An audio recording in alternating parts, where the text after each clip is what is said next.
I need to be blunt with you today. Recently, I had one of the worst days that I've had in a long time.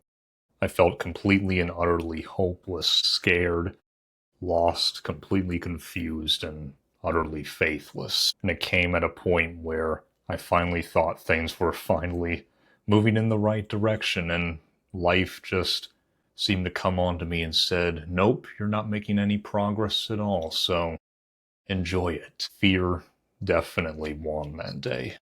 Now, fear, it may win the battle some days, but ultimately you get to choose whether or not it will win the war. How do we go on from a dark time that feels so suffocating and so bottomless that we can't even see how we're going to go on from here or what kind of good can come from this? We're just completely bombarded by all this negative self-talk, all of this fear and anxiety about the future, regrets about the past. How do we go on from this? But let me tell you a little bit about something that you might be experiencing right now. You're in the midst of the dark. You're right in the doldrums. You're completely trapped in there, it feels like. And at this time, you're not seeing the lesson and or the blessing that's in it trying to emerge. It's just hidden right now, and you're not quite ready to see it yet. Now, what tends to happen during this time is things that no longer serve you, or things that you thought were so important to you and were kind of a part of yourself are dissipating right now, and it's not feeling good right now because it was so important to you for so long, but it has to go in order for you to transcend that and reach the next stage of your life. So that could be one thing, or it could be an evolutionary push, something that has to push you out of a comfort zone or from a particular situation in order to move forward. Because when we're stuck sometimes in situations that no longer serve us, or things that we've grown comfortable with for so long that feel perfectly fine, those actually may not be fine for our evolution. So when we're pushed out of a particular situation, as discouraging as it may feel at times, it may be best to just go with the flow and just let life take the wheel a little bit and just have faith that you'll come to a better place. And during this time, you might also get some important feedback about yourself from the universe or God telling you how you're currently feeling about yourself, or things that you need to let go of in order to let your blessings shine. On this bad day, I had a talk with my parents and my loved ones about how I was feeling, and their encouragement and their deep listening to what I was saying and what I was feeling really helped with that. And I was letting out my frustrations, my anger, my sadness, or any feelings of isolation or anything like that. And I said some things that came as a real shock to me, actually. Things like, I'm a pathetic loser, or I'm just a fraud, or I'll never be good enough, those kinds of things. And it really came as a kind of a shock to my system, because I'd spent so much time in spiritual practice and meditation, visualizing affirmations and all this kind of stuff that is supposed to lift you up and give you more self-esteem. But I learned that they were feelings and emotions that I had suppressed long ago that I never released, and they needed to come up again in order to be healed. Think of it this way. You're kind of being sculpted. There's certain parts of you have to be chiseled away in order for the true self of you to come through it and show. Things have to fall away for better things to come together. And you're also kind of being prepared to receive what you prayed for and what you visualized. You have to become the feeling. You have to become the vibration and the kind of person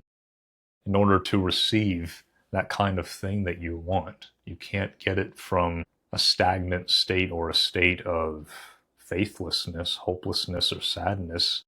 You have to be happy. You have to feel loving and grateful and faithful in order to receive that, because that's the frequency of what it is that you want. And this talk that I had with my parents and me bringing out these emotions and this negative self-talk that came up made me realize that I was still a little bit holding on to the excuse that I had of other people imprinting thoughts and feelings and opinions upon me that made me act a certain way or experience a certain way. I would kind of blame others for how my life would be going, kind of a victim mentality.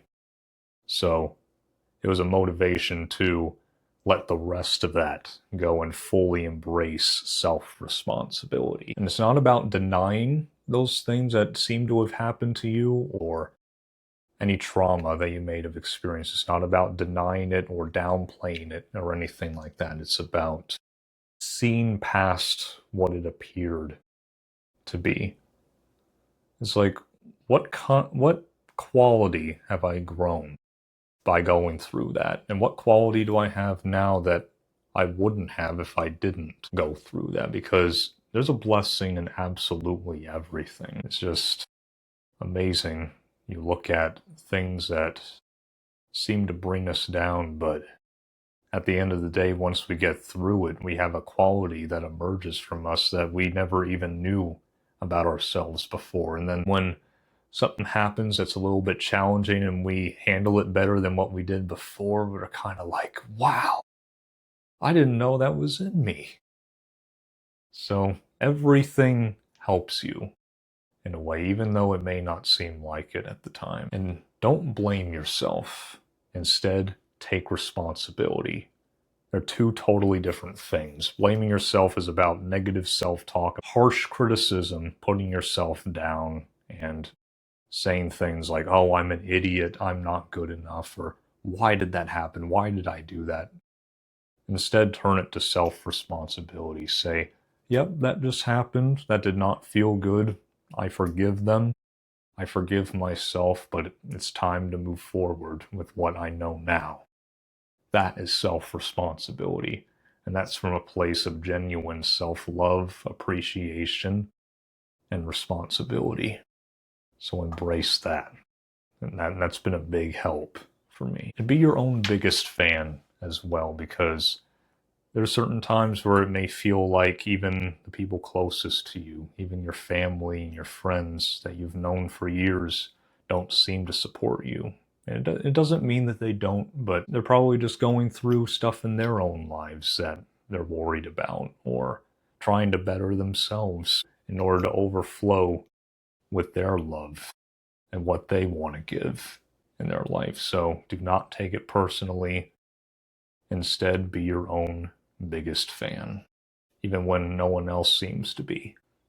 Because when you do and you believe in yourself, that's when things emerge. Then once you believe in yourself and let it shine to the world, then it signals to the rest of the world that, yeah, I believe in him as well. Now, over the years, I've learned that spiritual growth is not necessarily a steady up and up kind of process. It can be messy, unpredictable, and at times, honestly, excruciating.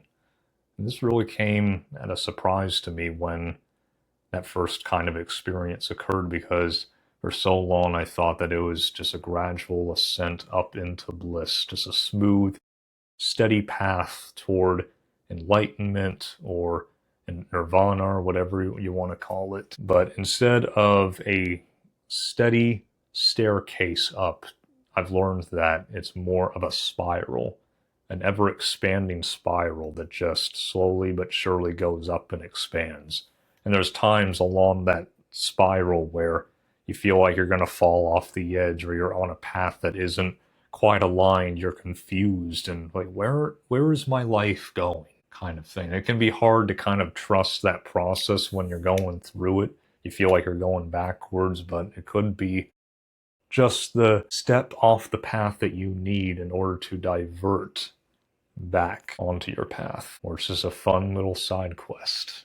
Either way, just enjoy the ride. And what you're going through, if you're going through a dark time where you feel like you don't know yourself anymore, you might be experiencing what a lot of people, a lot of spiritual teachers call the dark night of the soul. And this is a time where it's not just sadness, it's not just depression that you may feel on some days of your life or go through a period of time in your life. It's more of a complete dissolution of everything that you thought you were, your life as you know it. You don't truly know who you are anymore. You don't really feel like you know anything anymore, quite honestly.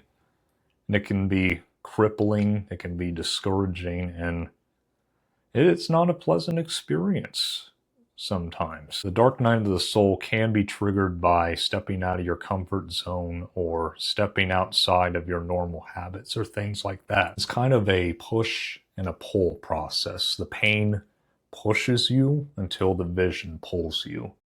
But you see what that is? You're constantly moving in the right direction, whether the pain is pushing you or the vision pulls you. So it's kind of like either way, whether it be your pain or whether it be the highest vision that you have for your life, your greatest dream and your greatest joy, each one is helping you. It's one and the same. Yin and yang, the blissful dark, whatever you want to call it. Now, on this recent bad day, I was pushed by a certain roadblock that came up after many, many times of falling down, getting back up, falling down, getting back up. This was one that just kind of was the straw that broke the camel's back. I was just completely drained, exhausted. I just couldn't see a way forward from there. But just because you're exhausted or drained, that's all right. Don't get down on yourself for that. Learn to rest, not to quit. And on this day, I felt horrible at times for even feeling what I was feeling. It's like, I'm a very spiritual person. I shouldn't be feeling this way. Or all these affirmations I've been doing, this is completely not aligned with that. Why should I be feeling this way or doing this? Nope. On this day, I just decided to just let it be, feel what I needed to feel, let it pass through, and let it dissipate on its own. And it worked. It absolutely worked. And my advice to you, honestly, if you're going through a tough time right now, do exactly that. Don't pretend to fake a smile if you can't bring yourself to do that. Just sit with it without giving it additional energy. Just let it kind of pass through and it'll just dissipate on its own like clouds in the sky. But don't go past, I would say, a couple of days. Put a deadline on it, because if you don't put some kind of deadline on it, then you can just keep slipping on down that road and go deeper and deeper into that hole. And that can be a dangerous place to go if you're not careful. And grief needs to be dealt with first before it disappears entirely. If you just keep suppressing it by pushing it to the side or just trying to escape through a mindless activity or things like that, it's just going to keep coming up again and again and again until finally you deal with it head on and then you just allow it to go in its own pace. So embrace the blissful dark. And please find someone to talk to, find someone to reach out to, whether that be a trusted family member, a best friend, a counselor, someone that you trust, someone who's going to listen. Please do not sit with your own emotions if they need to be expressed. Please, and there's no shame in asking for help. I know our egos sometimes do not want to reach out and ask for help because we feel like we need to be strong enough by ourselves and on our own in order to move forward. But sometimes we need that help, and there's no shame in doing that. Is what we need. And again, fear may win the battles some days, but do not let it win the war, because the consequences of letting it win the war can be irreversible and permanent. We've lost many beautiful souls from doing that. One example that came up recently was I was listening to Linkin Park, letting my emotions flow through my awareness and letting them kind of release on their own, and listening to Chester Bennington's raw, powerful and personally tied lyrics. It was such a powerful experience, and it really brought to mind the raw pain and the truth of what he was feeling pour through his music, and how much it helped so many people because it resonated with how other people were feeling in one particular moment or another. And they think to themselves in that particular moment, someone else is going through exactly what I'm feeling right now, and they didn't feel so alone. That by itself can change someone's life, and he saved other people's lives. But unfortunately, he just couldn't save himself, I guess. So always check in with your loved ones. Even if they look happy, even if they look content, you don't know what kind of silent battles that they're going through right now. So always ask, hey, how are you doing? Really? How are you feeling? Is there anything you want to talk about? Please, I'm here. We need to exercise compassion and kindness and empathy. That's things that the world desperately needs right now. So activate that within your own soul and let it out. I beg you, just keep going no matter what, even though it just feels horrible at times. Talk it out, feel it out, and then when you're ready, get back up again. Always. It doesn't matter how many times, just get back up and take those baby steps forward again. Not always easy, but it's simple. I was recently watching Avatar: The Last Airbender. It was a little bit after the bad day that I had, and one of many famous and amazing Uncle Iroh quotes was, "You must never give in to despair. Allow yourself to slip down that road and you surrender to your lowest instincts." And it's so true.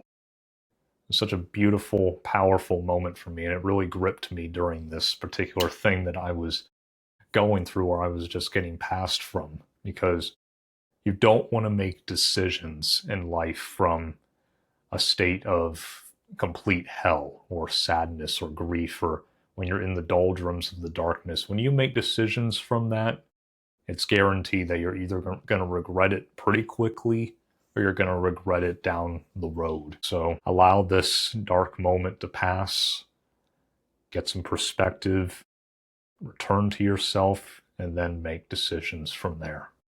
Because we can hurt the ones we love if we're not careful. And another thing, this cannot be stressed enough.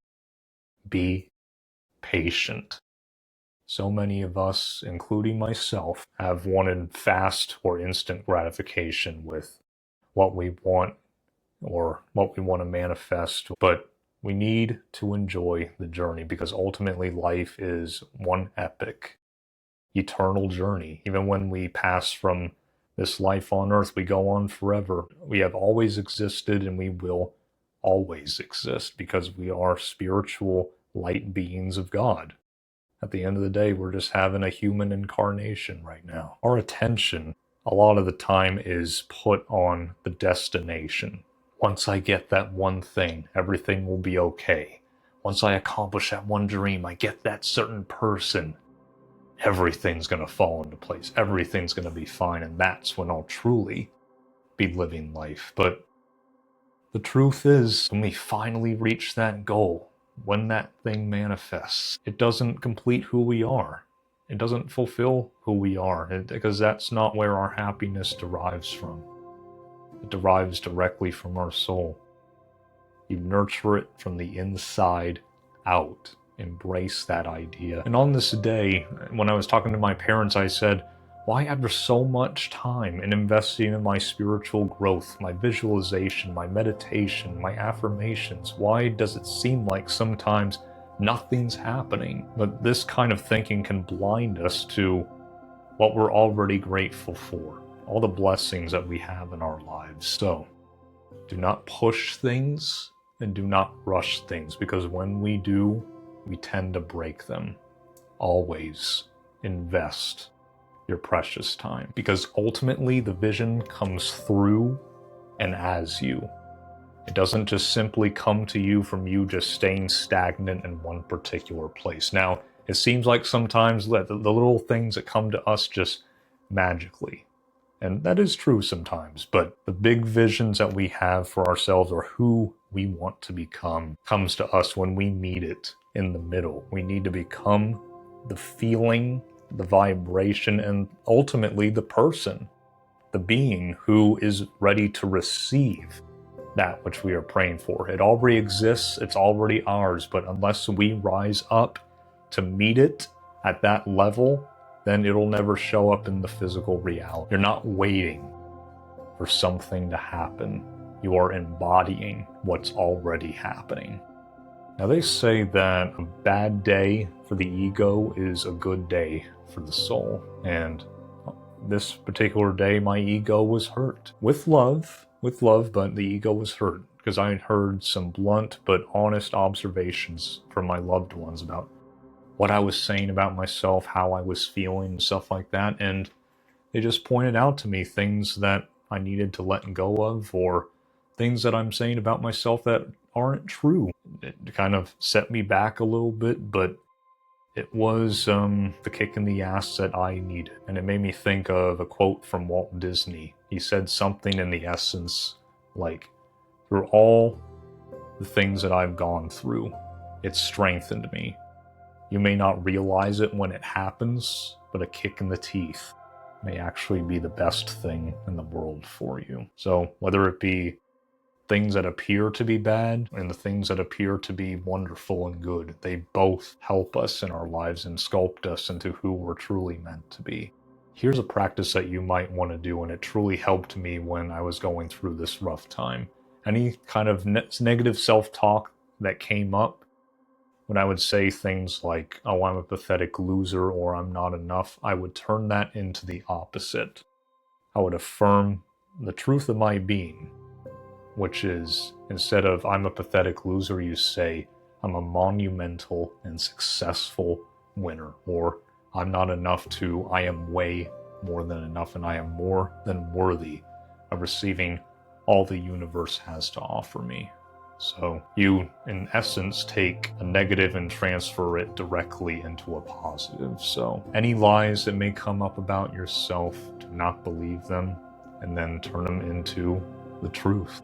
So what are your personal strategies for getting through dark moments or dark times in your life? Is there a particular movie that you love to watch that always gets you pumped and inspired? Is there music that you love to listen to? Do you meditate? Allow yourself to feel it, as I said before, only for a couple days or so. But what kind of strategies do you have that help you get out of that dark place? Let me know. I'd love to hear it. And again, if you're feeling exhausted, learn to rest, not to quit. You do not need to earn rest. You do not need validation from others that, okay, it's okay, you've worked hard enough that you can rest now. No. Do not believe that ridiculous notion. We all need rest. We all need to recharge, because if we don't, we cannot give our gifts. We can't give from nothing. We have to overflow from the energy that we have. And if we don't have energy, we don't have the energy to give. So take the time you need. Rest when you need it. It's your birthright. Use it. As always, thank you so much for watching, and just so you know, you are awesome. You're magnificent. I believe in you. Love you all. Mata ne. See you soon.